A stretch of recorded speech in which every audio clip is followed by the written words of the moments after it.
Corona संकट पर PM Modi की सीएम और डीएम के साथ बैठक। बोले प्रधानमंत्री, गांव में ज्यादा ध्यान देने की जरूरत, व्यवस्थाओं की करें निगरानी। पीएम की बैठक के बाद बोली बंगाल की सीएम ममता बनर्जी, कहा सुपर फ्लॉप रही बैठक, सीएम को नहीं बोलने दिया, मुख्यमंत्रियों का हुआ अपमान। ऑक्सीजन और दवा कालाबाजारी के मामले में कोर्ट में पेशी, अब दिल्ली में नहीं होगी ऑक्सीजन की कमी, केजरीवाल सरकार ने हाई कोर्ट को दी जानकारी। और कोरोना संकट के बीच अब ब्लैक फंगस का कहर जारी, राजस्थान में 700 मामले, दिल्ली से महाराष्ट्र तक हाहाकार।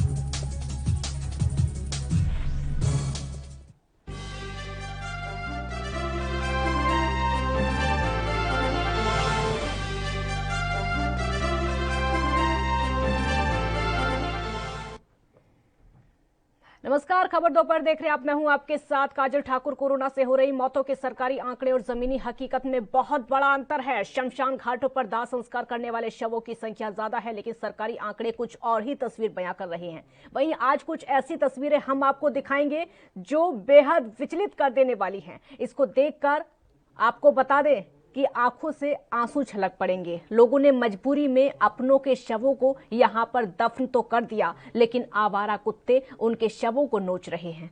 आप देख सकते हैं किस तरह से दफन किए गए शवों को रेत से खोदकर ये कुत्ते उन्हें नोच कर खा रहे हैं। दिल भर देने वाला ये दृश्य उसी जगह का है जो तीर्थराज प्रयागराज में एक पूजनीय स्थान माना जाता है। आपको बता दें कि ये तीर्थ नगरी कहा जाता है इसको। अब ये किसकी गलती है, इसको तो जिला प्रशासन या फिर प्रदेश सरकार ही बता सकती है।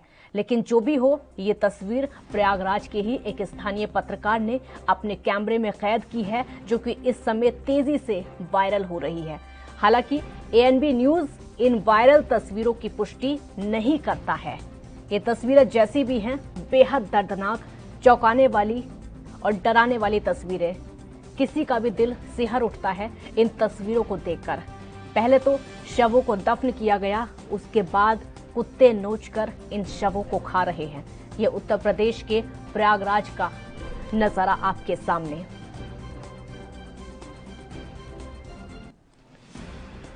तो मौत के बाद दुर्दशा ये हो रही है। कोरोना से लोगों की मौत हुई है, उसके बाद लोगों को रेत किनारे दफन कर दिया गया है। चारों तरफ नदी है और नदी के किनारे जो रेत है, उस रेत में शवों को दफन किया गया है। उन शवों की कैसी हालत है, कुत्ते नोच रहे हैं। ये तस्वीर, भयावह तस्वीर इस समय सामने आ रही है। एक स्थानीय पत्रकार ने अपने कैमरे में कैद किया है इन तस्वीरों को, और डराने वाली तस्वीरें हैं। मरने वाले लोगों का क्या हाल इस समय हो रहा है वो देखा जा सकता है। नदियों में शव तैरते हुए सब देख रहे हैं, लेकिन ये जो भयावह तस्वीर सामने आ रही है, किसी का भी दिल सिहर उठेगा इस तस्वीर को देखकर। प्रयागराज की तस्वीर ये समय आपके सामने। मौत के बाद डेड बॉडी की दुर्दशा ये हो रही है। कुत्ते नोच कर खा रहे हैं डेड बॉडी को। रेत में शवों को पहले दफन किया गया है कि बॉडी को कुत्ते नोच रहे हैं, क्या कहना चाह रहे हैं आप? अब यही है कि इसके विषय में कुछ होना चाहिए कि पूरा का पूरा कुत्ते लग करके बॉडी निकाल रहे हैं, नोच के खा रहे हैं, दिखाई पड़ रहा है, पूरा साक्षात दिख रहा है। हम लोग तो मिट्टी में आए हुए हैं, देख रहे हैं पूरी तरीके से कि जो भी दफनाई हुई मिट्टी है, कुत्ते टूट के खा रहे हैं, उसमें खींच के बाहर निकाल रहे हैं पूरा। इसको आप क्या मानते हैं? अब क्या इसको सरकार देखे, इसके विषय में कुछ प्रतिबंध लगाए इस पे कि ऐसा ना हो। और ये आप श्रृंगेरपुर घाट पे हैं? हाँ, घाट पे आए हैं तो यहाँ देख रहे हैं 50,000 मिट्टी दफनाई हुई है, नीचे से ऊपर तक देख रहे हैं कि सारी मिट्टी। इसके विषय में भी कुछ सरकार को देखना चाहिए। ये पवित्र जगह है, बिल्कुल पवित्र जगह है। यहाँ पे हमारा एक श्रृंगेरपुर धाम है, तो पूरी तरीके से होना चाहिए। जहाँ स्नान घाट था वो भी हटा करके पूरा वहाँ तक मिट्टी दफनाई गई है, और सारी मिट्टियाँ खुली हुई ऊपर हवा में सब रेते उड़ जा रहे हैं। क्या नाम है? रंगलाल यादव। जो ये इतना पवित्र स्थल है, यहाँ पे जो चीज दिख रही है, क्या कहना चाहते हैं? अरे कहा चाहते हैं साहब कि एक तो सरकार कुछ व्यवस्था करी चाहिए, कोई न कोई व्यवस्था एक करे चाहिए। एकदम कितनी लाश, कितनी मिट्टी, कितना वो सब, मतलब आप कूड़ा करकट गंदगी के ढेर खुद देखा था। हम सब तो देखते ही। हाँ, देखा था कुत्ता खोद रहा है, वहाँ कुत्ता देखा, लाश खोद रहा है कुत्ता। कौन व्यवस्था? बढ़िया आदमी के पास पैसा नहीं, इतनी महामारी आज एक साल से आई गया, एक साल से इतनी महामारी आई गया कि आदमी मतलब 1 रुपया की दवाई करेगा मुस्ताज, ये मर गया खुरिहार फुरिहार ये अपन धई धुई की कैसे करें कहाँ करें भाई, गाँव में जगह नहीं धरे है, तब हियाँ आन तो कैसो अपन खोद खाद के कैसो धई धुई कीजिए, कोनो व्यवस्था नहीं, तो गरीब आदमी इस तरह से कह देता है जेकरे कुछ जुआर बा अपन फूकत फाँकत है, कुछ करता है जो भी जुआर है, बाकी गरीब के यहीं सब लाश पर यहाँ देखता है, हजारों हजार नहीं कितनी हजार लाश हुई आप देखें, ये सब बातें तो पर तो सरकार का कुछ चाहिए। क्या चाहते हैं सरकार? अरे चाहत यही साहब कि जैसे महामारी चल, ऐसा है बहुत पहले के जो कुछ हमारे हिंदू धर्म में कुछ ऐसे पंथ हैं जो कि लाश को जलाते नहीं हैं, इसमें साधु महात्मा, नाबालिग बच्चे, अविवाहित लड़कियां, कुछ जो कोढ़ रोग के भी होते हैं, कुछ सांप के कटे हुए हैं, तो ये सब पहले की सब हैं। वर्तमान समय में इधर 2-3 माह से कोई लाश जो है गाड़ी नहीं जा रही है, सब जलाई जा रही है। प्रवाहित तो गंगा में कोई लाश हुई ही नहीं यहाँ पे। तो हम लोग ये जागरूकता के लिए मैं आया हूँ, यहाँ पूर्व प्रधान वर्तमान बीडीसी हैं, इनको बुलाएं और सब लोग पंडा को बुलाए हैं, लकड़ी वाले बुलाए हैं, मिठाई दुकानदारों को बुलाए हैं, सब लोग बुला करके सबको जागरूकता किया जा रहा है। जी एसडीएम साहब, जिस लग रहा है बात जिस तरह से गड़ा है कब्रिस्तान बना के, उस तरह से लग रहा है कि अभी कुछ ही दिन हाल 20 दिन पहले 10 दिन पहले क्या है सब कुछ? अब ये तो समय तो नहीं होता, लेकिन यहाँ के लोगों से पूछताछ से लग रहा है कि जब महामहिम यहाँ आई थी तो उनके आने के बाद जो है यहीं के मोहम्मद फारिक, स्थानीय पत्रकार प्रयागराज से इस समय हमारे साथ जुड़ चुके हैं ज्यादा जानकारी के लिए। फारिक, ये विचलित कर देने वाली तस्वीरें इस समय, क्योंकि पहले लोगों की वहां मौत हुई है, शवों की तस्वीरें सबने देखी हैं किस तरीके से रेत में शवों को दफन किया गया है, लेकिन अब कुत्ते उन शवों को नोच रहे हैं। बहुत विचलित करने वाली तस्वीरें हैं। सारिक, घाट की जो दुर्दशा इस समय है, आप जहाँ पर भी नजर जाएंगे उस घाट पे आपको शव ही दिखेंगे। बता दें कि ये शव कोरोना काल में पैसे के अभाव में दफन किए गए थे, जो अब रेत खोलने के बाद जब शव दिखने लगे तो वहाँ पर आवारे कुत्ते जो उनके शव को नोच नोच के खा रहे हैं। जब वहाँ पर इसकी जांच पड़ताल की गई तो वहाँ के स्थानीय लोगों ने इससे रोक लगाने की मांग की थी, शव को बचाने की मांग की गई।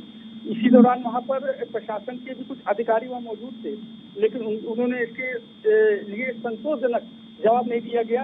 उनका कहना है कि ये शव 2 से 3 महीना पहले का है, लेकिन जो कुत्ते जिस तरीके से शव को नोच रहे हैं वो बयां कर रहे हैं ये शव अभी 10 से 20 दिन का है, लेकिन अधिकारी इससे सूद नहीं ले रहे हैं। उसके बाद वहीं पर स्थानीय लोग वहाँ पर मिले, उन्होंने कहा कि इस तरीके के शव जो आ रहे हैं इस पे लगाम नहीं हुआ तो कुछ देर बाद पूरे घाट पर इस तरीके के पूरे शव बाहर निकाल दिए जाएंगे। सारिक, जिस तरीके की तस्वीरें निकलकर सामने आ रही है, शवों को दफना दिया जाता है, नदी के किनारे रेत में दफनाया जाता है। कहां से ये शव आ रहे हैं, कौन इनको दफना रहा है, नदियों में कौन इनको प्रवाहित कर रहा है, कुछ पता अभी तक नहीं चल पा रहा है। नहीं, ये गांव के लोग हैं, ये गांव के लोग हैं, पैसे के अभाव में इन्होंने दफन किए हैं। ये गांव के लोग हैं, इन लोगों ने वहाँ पर जो दफन जरूर कर दिए हैं, और ये उसी क्षेत्र के जो गांव आते हैं। और शिवपुर धाम जो है ये आस्था का घाट है, यहाँ पर लोग काफी दूर दूर से लोग आते हैं यहाँ पर शव दफनाने के लिए। घाट अपने आप में बहुत ही धार्मिक घाट है, और यहीं पर जो है काफी लोग पहले से यहाँ पर मौजूद थे। जब वहाँ पर हम लोग ने उनसे पूछा तो उन्होंने अपने हिसाब से बताया कि हम लोग उसी घाट पे आते थे शव दफनाने जलाने, लेकिन प्रेजेंट टाइम इस वक्त वहाँ की हालत ये है कि इतने सारे शव वहाँ पड़े हुए हैं, इतने सारे शव हैं कि वहाँ पर वो लोग इसके सवाल के जवाब भी नहीं दे पा रहे हैं। और वहीं पर अमरनाथ हैं, वहाँ पर रहते हैं, उन्होंने इसको बताया कि यहाँ पर आए थे हम लोग, और शव को जिस तरीके से यहाँ पर ला के लोग दफन किए हैं, उसके बाद जिस तरीके से कुत्ते नोच रहे हैं वहाँ पर उसके ब्लड और काफी चीजें वहाँ पर पूरे घाट को एकदम गंदा कर दिया गया। इस तरीके का वहाँ पर हो रहा है। वही गांव के स्थानीय लोग हैं। सारिक, बहुत शुक्रिया आपका इस पूरी जानकारी के लिए। तो ये स्थानीय पत्रकार हैं जो कि वहां की जानकारी दे रहे थे कि इस तरीके की विचलित तस्वीरें सामने आ रही हैं, डरा देने वाली तस्वीरें हैं, किसी का भी दिल सिहर उठता है इन तस्वीरों को देखकर। शवों को रेत में दफनाया गया, उसके बाद इन शवों को कुत्ते नोच कर खा रहे हैं। मौत के बाद शवों की दुर्दशा, प्रयागराज की तस्वीरें ये आपके सामने हैं। और कांग्रेस नेता प्रमोद तिवारी ने टूल किट विवाद को लेकर बीजेपी पर जमकर हमला बोला है और कहा है कि छत्तीसगढ़ में राष्ट्रीय छात्र संगठन और पूर्व सीएम और राष्ट्रीय प्रवक्ता संबित पात्रा के खिलाफ एफआईआर लिखवाई है। हम तो कहते हैं कि जांच को आगे बढ़ाइए और हाई कोर्ट के किसी सिटिंग जज से जांच करवाइए। क्या कुछ कहा, आपको सुनवाते हैं।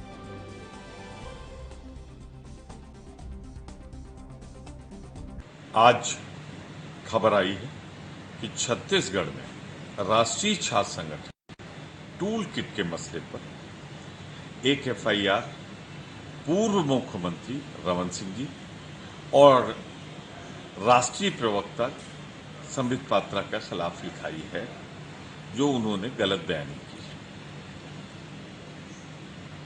ठीक है, कानून है, ये जहां जहां सुना जाएगा, पढ़ा जाएगा, अधिकार है कि झूठ पर या डिफेमेशन पर आप लिखा सकते हैं एफआईआर।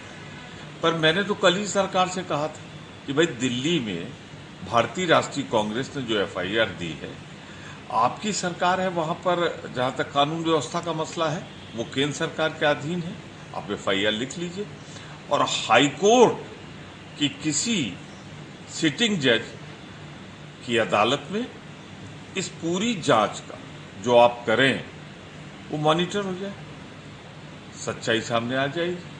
ये मैं कोई आरोप तो लगा नहीं रहा हूं, आपको चुनौती दे रहा हूं कि सच सामने लाने के लिए ये एक बेहतर ढंग है, पर आप तो सच्चाई से भाग रहे हैं। आप सच्चाई का सामना नहीं करना चाहते। आप कहते हैं कि आलोचना ना हो। अरे आलोचना करना तो विपक्ष का जन्मसिद्ध अधिकार है। अगर हम आलोचना नहीं करेंगे, हम सच्चाई नहीं बयान करेंगे, तो आप तो सत्ता के अहंकार में डूबे हो। फिर हम अपना कर्तव्य। कांग्रेस के पूर्व अध्यक्ष राहुल गांधी ने गंगा में बहते शवों को लेकर प्रधानमंत्री नरेंद्र मोदी पर हमला बोला है। राहुल गांधी ने ट्वीट करते हुए कहा है कि गंगा मां की रेत से दिखता हर शव का कपड़ा कहता है कि उसी रेत में सर दफनाए मोदी सिस्टम रहता है। आपको बता दें कि गंगा किनारे काफी सारे शव दफनाए गए हैं। शमशान घाट में जगह न मिलने पर लगातार शवों को बहाया जा रहा है।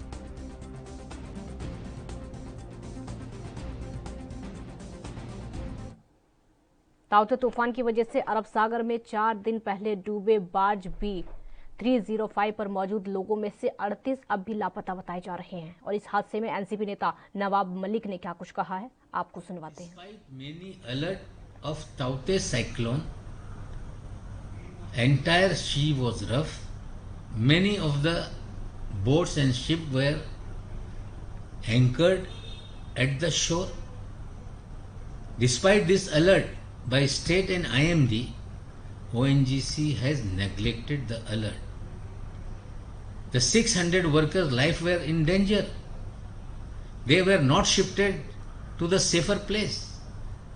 And due to that, one of the barge has been drawn. 37 people lost their life. More than 40 people are still missing. Hundreds of workers were fighting in a rough sea for their lives. The responsibility should be fixed. Definitely it is a responsibility of the ONGC. Definitely it is a responsibility of the Petroleum Ministry. After raising this question, Mr. Dharmendra Pradhan has set up a panel for inquiry of this matter. It's not sufficient. It is a responsibility. यहाँ पर एक break का वक्त हो गया है, जल्द हाजिर होंगे। आप देखते रहिए ANB न्यूज।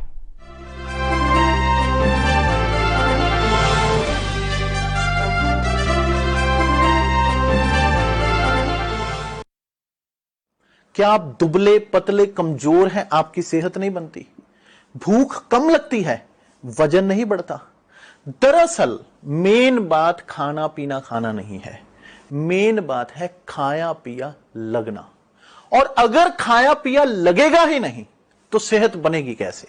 इसलिए हमारी संस्था सन्यासी आयुर्वेदा ने एक ऐसी दवा बनाई है जो कि आपके पाचन तंत्र को, आपके लीवर सिस्टम को ठीक करने का काम करती है, ताकि आप जो भी खाएं उसका पूरे का पूरा निचोड़ आपके शरीर को लगे, आपकी भूख बढ़े, खाया पिया सही से लगे, नया खून बने, हड्डियों में जान आए, वजन बढ़े, ताकत बढ़े, चेहरे पर नूर आए और आप मोटे तगड़े खूबसूरत पर्सनैलिटी के मालिक बन जाएं। यह दवा पूरी तरह से आयुर्वेदिक होती है। इसका शरीर पर कोई भी साइड इफेक्ट, कोई भी नुकसान या दुष्प्रभाव नहीं होता। लड़के लड़कियां दोनों इसका इस्तेमाल कर सकते हैं और पहले 15 दिन के अंदर ही आपको इसका असर महसूस हो जाएगा। सिर्फ 650 रुपए की पूरे 1 महीने की दवा होती है और आप इसे घर बैठे 01145454545 पर फोन करके दवा मंगवा सकते हैं।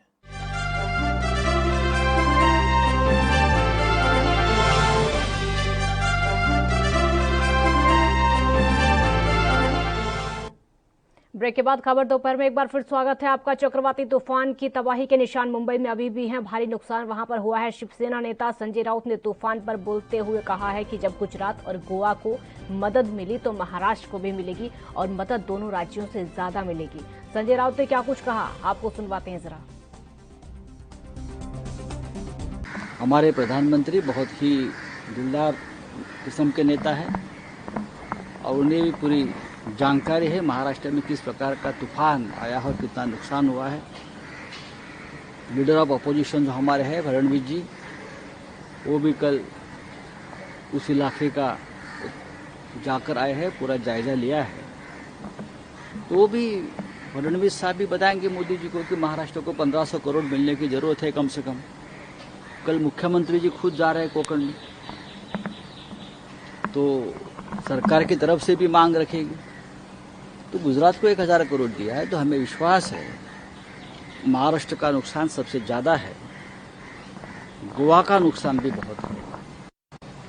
तो दोनों राज्यों को केंद्र की तरफ से पूरी मदद मिल जाएगी और ज्यादा ही मिलेगी। तर पंतप्रधानांनी 1000 कोटींची मदत गुजरातला जाहीर केली आहे, महाराष्ट्राला काही नाही त्या संदर्भात बघा, गुजरातला जर प्रधानमंत्र्यांनी मदत तात्काळ जाहीर केली असेल तर त्या संदर्भात आम्हाला कोणालाही फार वाईट वाटून घ्यायचं कारण नाही।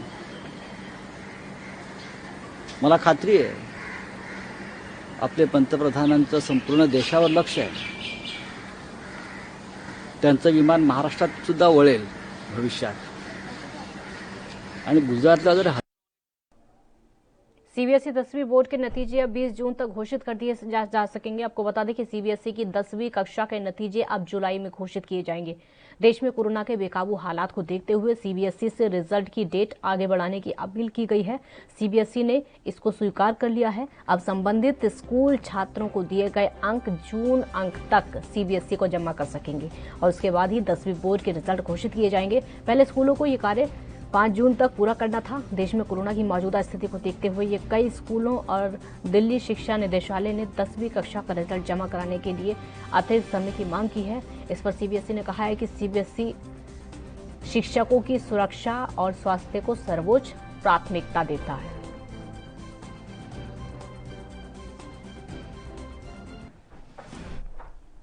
तो बॉम्बे हाईकोर्ट ने कहा है कि अगर बीएमसी इन समूहों के लिए घर घर जाकर टीकाकरण कार्यक्रम शुरू करने की इच्छुक है तो उच्च न्यायालय उन्हें इसकी अनुमति देगी, भले ही केंद्र सरकार ने ऐसे अभियान के लिए सहमति नहीं दी हो।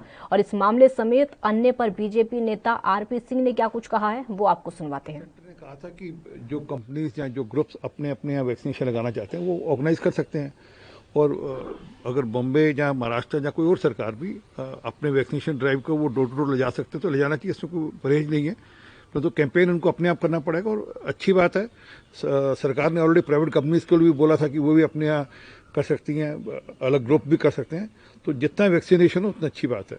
इसमें कोई शक नहीं, प्रधानमंत्री मोदी जी ने एक हिस्टोरिकल फैसला लिया, किसानों पर कोई बोझा ना पड़े, इसलिए सारा बोझा सरकार पे ले लिया और कीमत बढ़ने के बावजूद भी 1200 रुपया पर क्विंटल उसका सब्सिडी दे दी। इससे बड़ी बात को भी हो नहीं सकती और हम पूरे देशवासी और भारतवासी और किसान खास कर इसका बहुत स्वागत करते हैं। तो योजना है केंद्र की, वो है लगभग 200 करोड़ से ऊपर वैक्सीनेशन तैयार हो रहे हैं प्रोसेस में, जो कि जुलाई, अगस्त, सितंबर, अक्टूबर, नवंबर, दिसंबर तक सब तैयार हो जाएंगे और लगेंगे भी।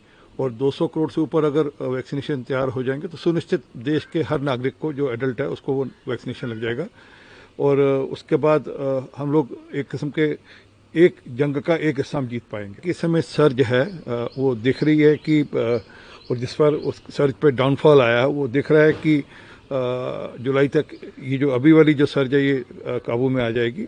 और कुछ राज्यों में तो ऑलरेडी डिक्लाइन पर है, दिल्ली है, केरल है, कुछ राज्यों में ऑलरेडी, महाराष्ट्र है जहाँ पे ऑलरेडी डिक्लाइन पे है, और जो बाकी राज्यों में भी इंडिकेटर्स यही हैं कि महाराष्ट्र में ब्लैक फंगस इन्फेक्शन से अब तक 90 लोगों की मौत हो चुकी है और वहीं महाराष्ट्र में ब्लैक फंगस के फिलहाल 1500 मरीज सामने आ चुके हैं। राज्य में जन स्वास्थ्य मंत्री राजेश टोपे ने इसकी जानकारी दी है। ब्लैक फंगस इन्फेक्शन के मामले पिछले साल कोरोना वायरस संक्रमण की शुरुआत में भी आए थे, लेकिन कोरोना की दूसरी लहर में ये ज्यादा देखने में आ रहे हैं। इसका खतरा ज्यादातर डायबिटीज मरीजों को है और कोविड को भी हुआ है। आपको बता दें कि ये स्थिति बहुत ही गंभीर है, इसलिए हमें इसको हल्के में बिल्कुल नहीं लेना चाहिए।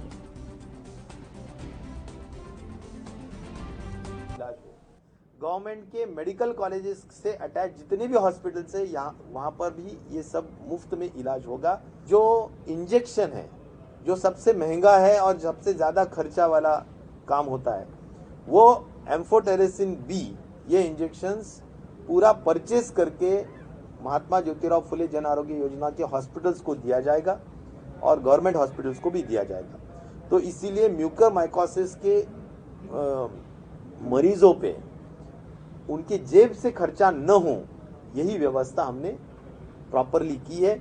हमने ग्लोबल टेंडर भी निकाला है एम्फोटेरेसिन बी का, यहाँ भी हमने ऑर्डर्स दिए हैं लोकल में, लेकिन ये ऑर्डर्स दे के कोई मतलब नहीं है, क्योंकि अलॉटमेंट जो होएगा वही हमारे को मिल सकेगा। नहीं तो हमने ऑर्डर दिया भी है, हमने तो 2 लाख वाइल्स की ऑर्डर दी है, लेकिन हमारे को मिला है अभी तक 15,000-16,000 वाइल्स। तो जो भी मिले हैं हमने सभी डिस्ट्रिक्ट्स को इक्वल जो संख्या है उसके मुताबिक हमने वो डिस्ट्रीब्यूशन किया है।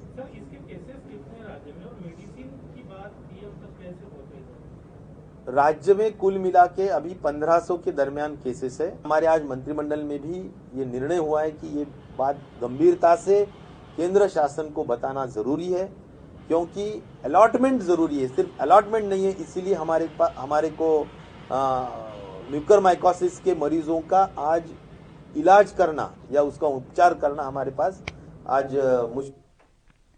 कांग्रेस महासचिव प्रियंका गांधी वाड्रा ने सीएम योगी आदित्यनाथ को पत्र लिखकर मध्यम वर्ग को राहत देने का आग्रह किया है और इस पर यूपी बीजेपी अध्यक्ष स्वतंत्र देव सिंह ने क्या कुछ कहा है, आपको सुनवाते हैं। आदरणीय योगी जी गांव से जुड़े हैं, गरीब से जुड़े हैं, और जब भी महामारी राज्य के अंदर या देश के अंदर इस प्रकार आती है, अपने जान की परवाह न करते हुए रात दिन परिश्रम की पराकाष्ठा करते हैं, जनता के बीच में जाते हैं, श्रम करते हैं, और कैसे गरीब तक, कैसे बीमार व्यक्ति तक कैसे लाभ पहुंचे, पूरी सरकार उसके लिए काम कर रही है। कांग्रेस को आपने देखा है नंबर 1 के झूठे हैं। आज मोदी जी हैं इसलिए देश बच गया, कहीं कांग्रेस होते इस देश के तो देश का क्या हालत होता कुछ कहा नहीं जा सकता था। आदरणीय मोदी जी, आदरणीय योगी जी सभी चुनौतियों को, चाहे किसी प्रकार का चुनौती हो, उस चुनौती को अवसर में बदलने का कोशिश करते हैं और देश के देशवासियों के साथ राज्य में राज्यवासियों का सहयोग लेकर, समाज का सहयोग लेकर उस चुनौती से लड़ते हैं और उसको अवसर में बदलने का कोशिश। इस समय संकट है कि कैसे गांव, गरीब, किसान बचे, लोग कैसे बचे। महामारी से लड़ना बहुत मुश्किल का काम है और जिस प्रकार अधिकारी, कर्मचारी, समाज के लोग परिश्रम कर रहे हैं, इसी तरह परिश्रम करते रहें, ईश्वर से प्रार्थना करते रहें कि इस बीमारी से कैसे मुक्ति राज्य को मिले, कैसे लोग राज्य के खुशहाल हों। इसके लिए सभी को लगना चाहिए और दल राजनीति से ऊपर उठकर समाज की सेवा के लिए लोगों को आना चाहिए। एक दूसरे पर टिप्पणी करने के बजाय समाज को साथ लेकर लोग कैसे खुशहाल हों, कैसे सेवा करना है, इसके लिए सभी। एक छोटे से ब्रेक यहाँ पर रुकेंगे, जल्द हाजिर होंगे।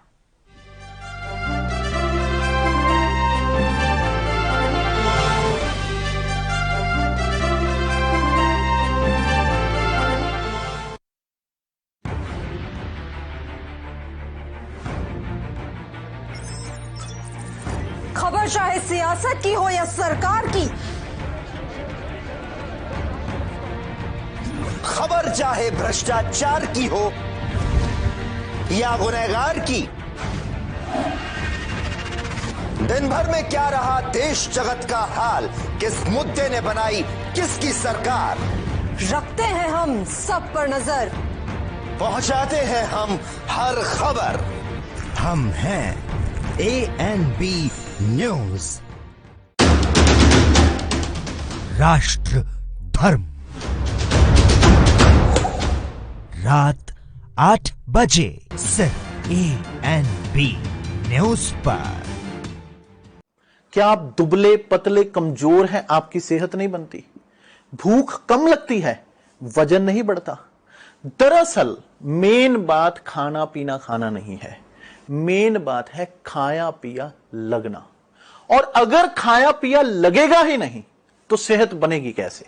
इसलिए हमारी संस्था सन्यासी आयुर्वेदा ने एक ऐसी दवा बनाई है जो कि आपके पाचन तंत्र को, आपके लीवर सिस्टम को ठीक करने का काम करती है, ताकि आप जो भी खाएं उसका पूरे का पूरा निचोड़ आपके शरीर को लगे, आपकी भूख बढ़े, खाया पिया सही से लगे, नया खून बने, हड्डियों में जान आए, वजन बढ़े, ताकत बढ़े, चेहरे पर नूर आए और आप मोटे तगड़े खूबसूरत पर्सनैलिटी के मालिक बन जाएं। यह दवा पूरी तरह से आयुर्वेदिक होती है। इसका शरीर पर कोई भी साइड इफेक्ट, कोई भी नुकसान या दुष्प्रभाव नहीं होता। लड़के लड़कियां दोनों इसका इस्तेमाल कर सकते हैं और पहले 15 दिन के अंदर ही आपको इसका असर महसूस हो जाएगा। सिर्फ 650 रुपए की पूरे 1 महीने की दवा होती है और आप इसे घर बैठे 01145454545 पर फोन करके दवा मंगवा सकते हैं।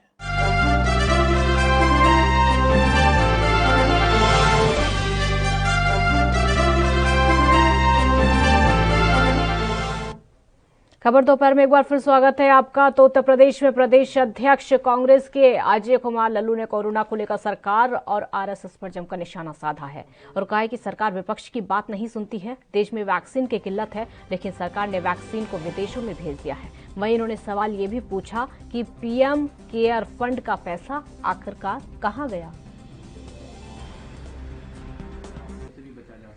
मैं समझता हूं कि जिम्मेदारी किसकी थी? सरकार की थी। तैयारियों का क्या जायजा लिया? पिछले समय पीएम केयर फंड में पैसा आया, लोगों ने 1-1 रुपया पीएम केयर फंड में दिया। यूपी सीएम के केयर फंड में पैसा जमा हुआ, उसका क्या उपयोगिता हुआ?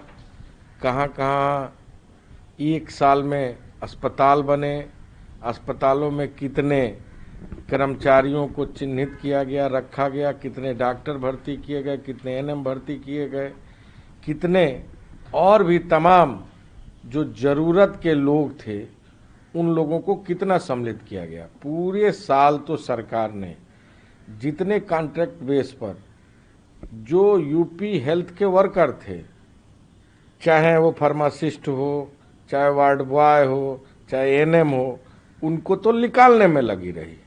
बहुत जगहों पर आंदोलन हुआ। उस समय क्या मोहन भागवत जी को याद नहीं आया?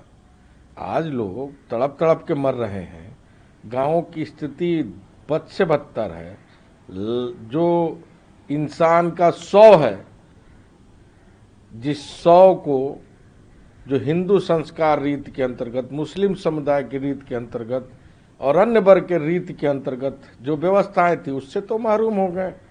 मानवता तो शर्मसार हो गई। सरकार को दोष देने के बजाय प्रशासन को दोष देना बंद करें मोहन भागवत जी।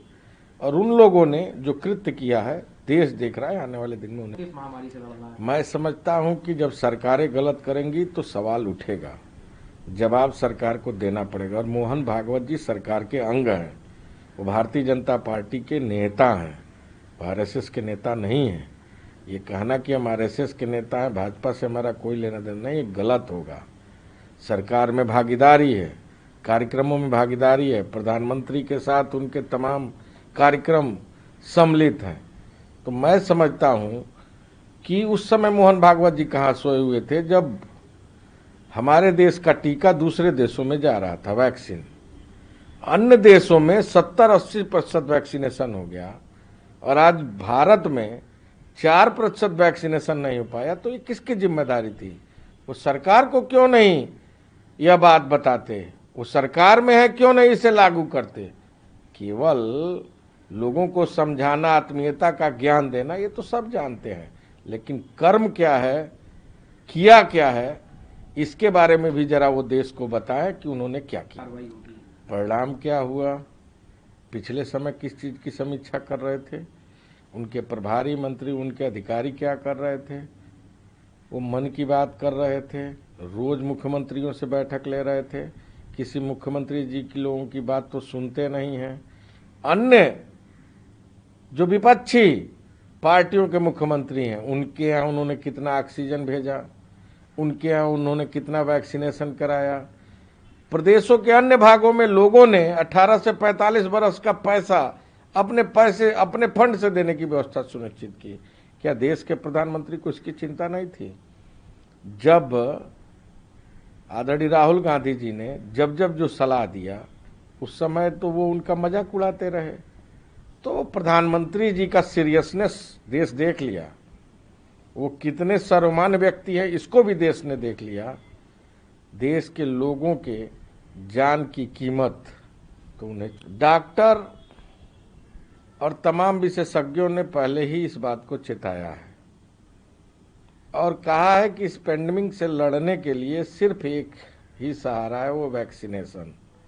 और वैक्सीनेशन की जो वास्तविक स्थिति है, आदरणीय राहुल गांधी जी समय समय पर कहते रहे। जब उन्होंने देश को और खासकर सरकार को सलाह दिया कि तमाम जो कंपनियां हैं उसको भी इजाजत दिया जाए, उस समय सरकार के मंत्रियों ने तो उनके ऊपर आक्रमण किया, उनको तमाम शब्दों से नवाजा।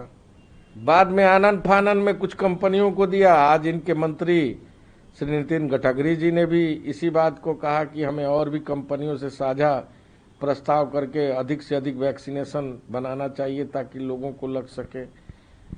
दूसरे देशों में अपने वैक्सीनेशन को भेजकर वाहवाही लूटने के प्रयास में, हेडिंग मैनेजमेंट के प्रयास में, पीआर के प्रयास में और तमाम WHO और तमाम संस्थानों से केवल झूठी वाहवाही लेने के लिए देश को किस ओर ढकेल दिया प्रधानमंत्री जी। इसी बीच एक बड़ी खबर सामने आ रही है। इस वक्त की बड़ी खबर आपको बता देते हैं। मिल्खा सिंह कोरोना पॉजिटिव हो चुके हैं। इस वक्त की ब्रेकिंग न्यूज आपके सामने। कोरोना की चपेट में आए फ्लाइंग सिख मिल्खा सिंह। चंडीगढ़ से बड़ी खबर आपके सामने। बीती रात से तेज बुखार, होम आइसोलेशन में फ्लाइंग सिख थे और अब वो कोरोना पॉजिटिव हो चुके हैं। उनकी report positive. Flying Sikh Milkha Singh भी कोरोना की चपेट में आ चुके हैं। इस वक्त की बड़ी खबर, बड़ी जानकारी हम आप तक पहुंचा रहे हैं। मिल्खा सिंह ने पिछले साल ही अपना 91वां जन्मदिन मनाया था। तेज बुखार की शिकायत उनको रात से थी।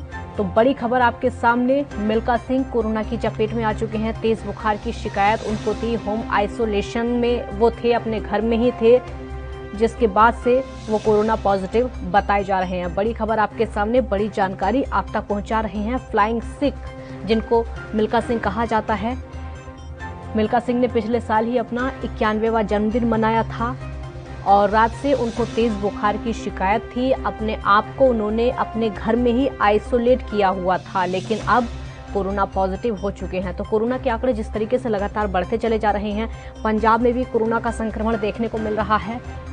कोरोना का जो ग्राफ है वो लगातार बढ़ता चला जा रहा है। ठीक वैसे ही मौत के आंकड़े भी बढ़ते चले जा रहे हैं। ये महामारी है, इससे ना तो आम लोग बच रहे हैं और ना ही खास लोग बच रहे हैं। किसी को भी ये महामारी हो सकती है। मिल्खा सिंह कोरोना की चपेट में, तेज बुखार की शिकायत उनको हुई थी, होम आइसोलेशन में थे, लेकिन कोरोना पॉजिटिव अब हो चुके हैं। बड़ी खबर, बड़ी जानकारी इस समय आप तक पहुंचा रहे हैं।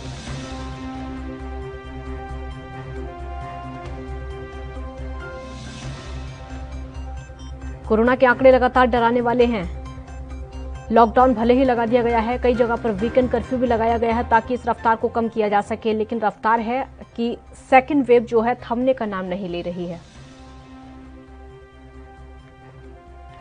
जगतार बुल्लर सहयोगी इस समय हमारे साथ ज्यादा जानकारी के लिए जुड़ चुके हैं। जगतार जी, मिल्खा सिंह कोरोना पॉजिटिव, क्या जानकारी है? जिन्हें देश के हित में खरीदा वो पॉजिटिव पाए गए। अभी फिलहाल वो जा रही है, उनका जो पैसा तो पॉजिटिव है, अभी क्वारंटीन है, उनका जो अभी ऑक्सीजन लेवल वो सब कुछ ठीक है। लेकिन जो हेल्थ डिपार्टमेंट है वो पूरी तरह चौकस है, उनके लिए सब कुछ सरकार ने इंतजाम भी कर रखे हैं। लेकिन उनकी जो रिपोर्ट तो पॉजिटिव, लेकिन बाकी जो अगर सिम्टम की बात करें तो ऐसी अभी जो हेल्थ डिपार्टमेंट को बता रही है कोई सीरियस वाली बात नहीं, लेकिन रिपोर्ट उनकी जरूर पॉजिटिव है। तो उनको घर पे ही उन्होंने क्वारंटीन में रहने के लिए रखा गया। जो प्रबंध चाहिए मेडिकल वो भी प्रशासन की तरफ से उनका इंतजाम किया जा चुका है। जी बहुत शुक्रिया आपका इस पूरी जानकारी के लिए। तो बहुत ज़्यादा सिम्टम्स मिल्खा सिंह में नहीं, सिर्फ तेज बुखार की शिकायत उनको थी। उसके बाद उन्होंने खुद को घर में आइसोलेट किया हुआ था, अब कोरोना की चपेट में आ चुके हैं।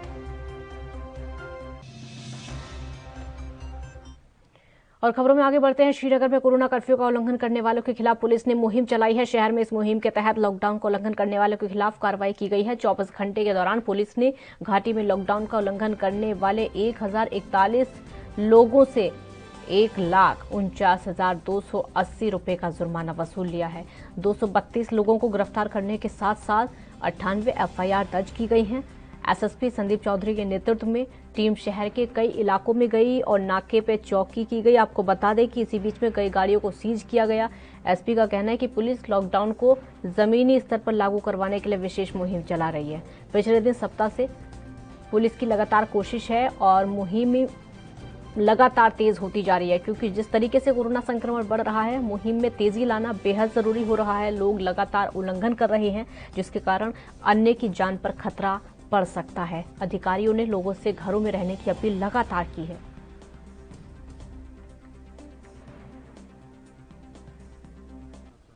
जी लॉकडाउन बहुत ही ज़रूरी है, क्योंकि आजकल देख रहे हो केस कितने दिन ब दिन बढ़ रहे हैं। सबसे पहले मैं ही आया इधर क्वारंटीन। जब मैं ऑफिस जा रहा था तो मैं भी पॉजिटिव आया, क्योंकि मेरे को सिम्टम्स थोड़े कम हो गए थे, मेरे का स्मेल नहीं आ रही थी। फिर मैं गया था, मैंने अपने अफसर को फ़ोन किया, मेरे पास सर मैं ऐसे में, उसने बोला वहीं से आप क्वारंटीन बैठो। मैं क्वारंटीन में और 10 दिन बैठा मैंने क्वारंटीन। फिर मैंने थोड़ा वहाँ पे चिकन विकन लिया तो मैं ठीक रहा। बस यही मैं चाहता हूँ, हर कोई अपने अपने घर बैठे। और आप देख रहे हो लॉकडाउन कैसे है यहाँ पे। सपा प्रवक्ता अनुराग भदौरिया ने संघ प्रमुख मोहन भागवत पर जमकर निशाना साधा है और कहा है कि आप सरकार को दोषी ठहरा रहे हैं, लेकिन सरकार जिस तरीके की दोषी है उसको दोषी ठहराया जाना बहुत ज्यादा जरूरी है। आप जनता को दोषी मत ठहराइए, क्योंकि नदियों में लाशें तैर रही हैं, उनका अंतिम संस्कार तक नहीं हो पा रहा है। अनुराग भदौरिया ने और क्या कुछ कहा, आपको भी सुनवाते हैं।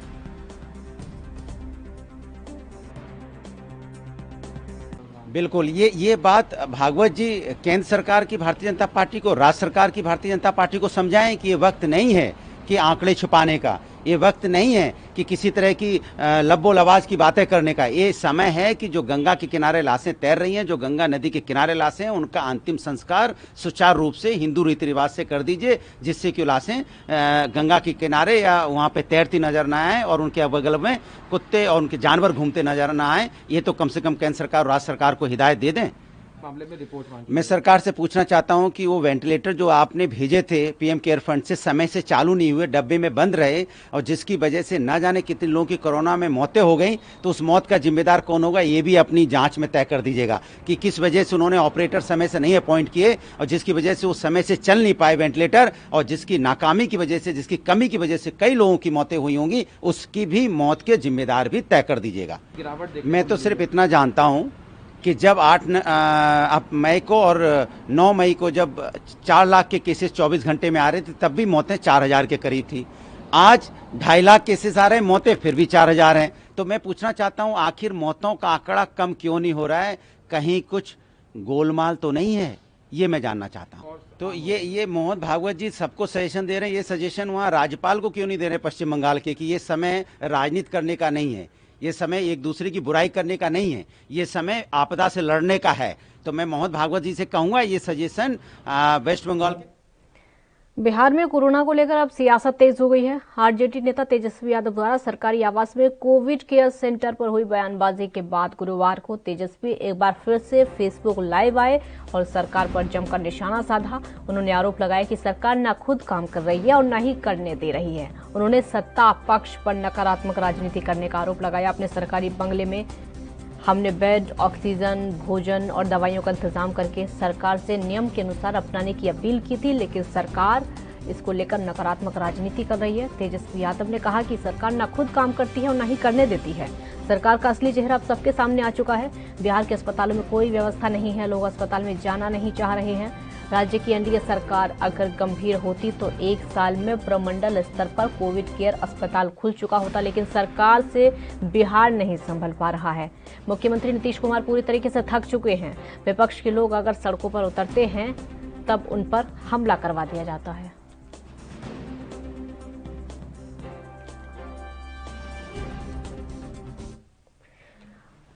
उत्तर प्रदेश में अब कोरोना का संक्रमण घटने लगा है। पिछले 24 घंटों में कोविड संक्रमण के 7,336 नए मामले सामने आ चुके हैं, जबकि 19,669 लोगों को डिस्चार्ज किया जा चुका है। इस दौरान 282 लोगों की मौत हो गई है। राज्य में कोरोना संक्रमण से जो रिकवरी रेट है वो बढ़कर 91.4% पहुंच चुका है। 24 घंटों के दौरान सबसे ज्यादा 29 लोगों की मौत लखनऊ में हुई है। वहीं आगरा में और एटा में 14 लोगों की मौत हुई है। इसी प्रकार गाजीपुर और मेरठ में 13, गाजियाबाद में 12, बस्ती, आजमगढ़ और सहारनपुर में 9 लोगों की मौत अब तक हो चुकी है। अपर मुख्य सचिव अमित मोहन मालवीय प्रसाद का कहना है कि प्रदेश में बीते 24 घंटों में तकरीबन 3 लाख लोगों का कोरोना टेस्ट नया रिकॉर्ड बना चुका है, जो कि 2,99,327 सैंपल लिए गए हैं। उनमें से 1.18 लाख की RT-PCR जांच हुई है। अभी तक प्रदेश में कुल 4.55 करोड़ लोगों की कोरोना जांच की जा चुकी है, तो मामले लगातार बढ़ते चले जा रहे हैं। उत्तर प्रदेश का हाल जिस तरीके का है, बद से बदतर कोरोना संक्रमितों की हालत।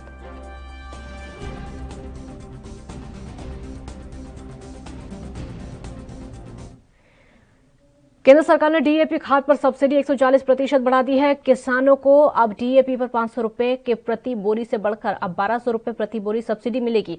सब्सिडी बढ़ाने से किसानों को डीएपी का एक बैग 2400 रुपए के बजाय अब 1200 रुपए में ही मिलेगा।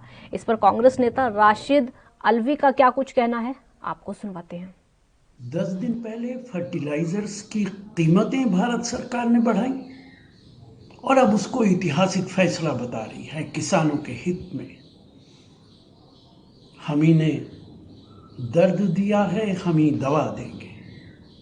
पहले कीमतें बढ़ाते हो, फिर सब्सिडी देते हो और देश के लोगों को मूर्ख समझते हो कि वो समझ नहीं पाएंगे कि ये फैसला किसानों के हित में नहीं है, ये फैसला उन कंपनीज के हित में है जो फर्टिलाइजर्स बनाती हैं।